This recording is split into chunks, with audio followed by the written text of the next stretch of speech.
नमस्कार दोस्तों, मैं अंकुर उपाध्याय स्वागत करता हूं आप सभी का एक बार फिर से अपनी नई वीडियो में। बाजार बंद होने में मात्र 1 घंटा बचा हुआ है। निफ्टी अभी तक तो कुछ नहीं कर रहा है। अब यहां से आगे की क्या स्ट्रेटेजी होनी चाहिए, केवल आज के लिए उसके बारे में डिस्कस करना चाहूंगा। देखो, डेटा ये कह रहा है कि निफ्टी कुछ नहीं करेगा और 24,800 के नीचे और 24,700 के ऊपर, स्पेसिफिकली 24,750 के ऊपर कहीं भी क्लोजिंग दे सकता है। और ये डेटा आ रहा है ऑप्शंस के डेटा से, जहां पे heavy call writing, heavy put writing है, दोनों तरफ से राइटिंग है। ये लोग चाहते हैं बाजार एक रेंज में ही दम तोड़ दे, ताकि ये सारा का सारा प्रीमियम अपनी जेब में कमाकर घर ले जाए। लेकिन क्योंकि आज मंथली एक्सपायरी है और मंथली एक्सपायरी 10 में से एक ही बार ऐसा होता है जब सुस्त हो जाए, अदरवाइज ज्यादातर साइड पे मार्केट्स में एक तरफ बाजार फट जाता है, यानी कि या तो ऊपर निकल जाता है शॉर्ट कवरिंग जिसे कहते हैं, या नीचे निकल जाता है लॉन्ग अनवाइंडिंग जिसे कहते हैं। अब आज भी अगर ऐसा कुछ होता है तो किधर होगा? ज्यादा बड़ा मूव आने के चांसेस बहुत कम रह गए हैं, लेकिन फिर भी पॉसिबिलिटीज है कि ऊपर में 24,800 ब्रेक करके 24,850 875 चला जाए। इससे ऊपर नहीं देख रहा हूं मैं। और नीचे में अगर गया 24,650 ब्रेक कर तो 24,600 575 तक मैक्सिमम जा सकता है। इससे ज्यादा नीचे नहीं देख रहा हूं मैं। बात करें अगर कल की, तो ये तो आज तक हो गया। कल से मुझे लगता है बाजार ऊपर की तरफ चलना चाहिए, क्योंकि दुनिया भर के बाजारों में बहुत अच्छा ट्रेड चल रहा है। अमेरिका आज बहुत अच्छा ट्रेड करना चाहिए, क्योंकि ट्रम्प साहब को कहीं ना कहीं बोला गया है, भैया ये जो टैरिफ लगा रहे हो अब ये इलीगल है। उनके ट्रेड कोर्ट ने बोला है, जिसको ट्रम्प साहब डेफिनेटली ऊपर की कोर्ट में जवाब देंगे। बट अभी के लिए जो हुआ है वो कहीं ना कहीं फेवर में है इन्वेस्टर्स, ट्रेडर्स के। और इसी के चलते अमेरिका, ग्लोबल मार्केट में एशिया और यूरोपियन मार्केट सब पॉजिटिव दिख रहे हैं। तो कल से तेजी भारतीय बाजार में भी बननी चाहिए। जितना भी डेटा है आज समाप्त हो जाएगा, कल से नया डेटा चाहिए होगा और वो आई थिंक पॉजिटिव नोट पे आएगा और तेजी की तरफ आएगा। ये तो हो गई आपके लिए निफ्टी की बात। अब आ जाता हूं थोड़ा स्टॉक स्पेसिफिक। तो मैंने अपने दूसरे चैनल पे वीडियो शेयर करी है, जहां पे मैंने कमिंस इंडिया, ओलेक्ट्रा ग्रीनटेक, वारे एनर्जीज और प्रीमियर एनर्जीज पे बात करी।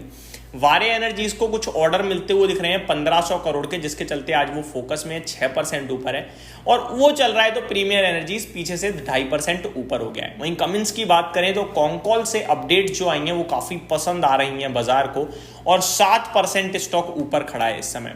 वहीं ओलेक्ट्रा ग्रीनटेक बीते 3 ट्रेडिंग सेशंस में करीब 10% टूट चुका है, और इस गिरावट के पीछे 2 कारण हैं। पहला रीजन तो यह कि अनुमान से थोड़े से कमजोर नंबर्स थे, और दूसरा बड़ा कारण यह है कि मार्केट में एक कहानी चल रही है कि महाराष्ट्र सरकार से कुछ ऑर्डर्स मिले हुए थे कंपनी को, जो डिले होने की वजह से कैंसिल हुए हैं। हालांकि कंपनी इस पे कह रही है कि अभी हमारे पास ऐसी कोई न्यूज या अपडेट नहीं है, बट शेयर डेफिनेटली बीते 2-3 दिनों से गिरता जा रहा है। ऐसे में निवेशकों से सिर्फ इतना ही कहूंगा कि बने रहें, कोई बात नहीं, जितना करेक्शन होनी थी हो गई है, अब इससे ज्यादा नहीं, अब वापस से ऊपर चलना चाहिए शेयर। ऐसे में बहुत सारी कंपनियां हैं जो अभी जस्ट रिजल्ट्स पेश करते हुए दिख रही हैं। मैं एक एक करके आपके साथ डिस्कस करता हूं।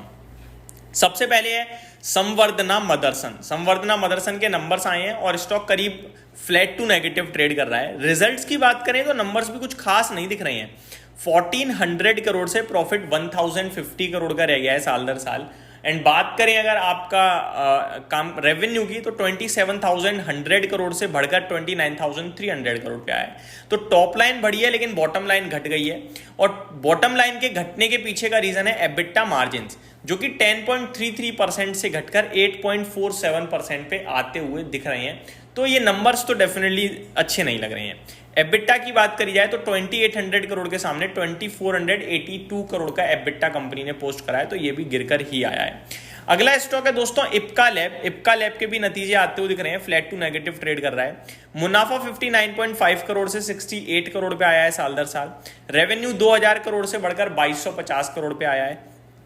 मार्जिन 15.83% से 19.09% पे आए हैं, और 2 रुपए प्रति शेयर का डिविडेंड आया है।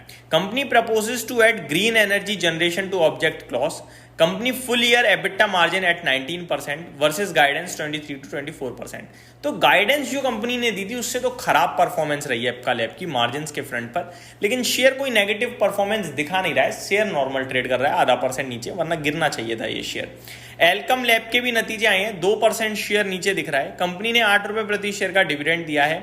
कंपनी के रिजल्ट्स की बात करें तो रिजल्ट्स ठीक ठीक लग रहे हैं। मैं आपके साथ डिटेल्स शेयर कर देता हूं। प्रॉफिट 290 करोड़ से 310 करोड़ पे आया है। रेवेन्यू 2930 करोड़ से 3140 करोड़ पे आया है। मार्जिन 13.69% से घटकर 12.45% पे रह गई हैं और एबिटा 400 करोड़ के सामने 390 करोड़ रह गया है।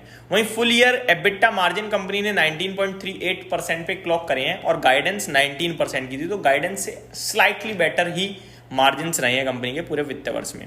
आंध्रा शुगर के नंबर्स आते हुए दिख रहे हैं और नंबर्स के बाद स्टॉक 2% नीचे है। एचएमए एग्रो इंडस्ट्रीज नंबर्स के बाद 7% ऊपर है, तो यहाँ पे एक्शन चल रहा है भरपूर।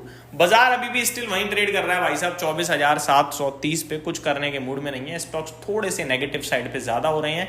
लेट्स सी क्लोजिंग कहाँ पे आती है। यहीं समाप्त करता हूँ इस वीडियो को। Thank you so much for watching this video. Have a great day guys.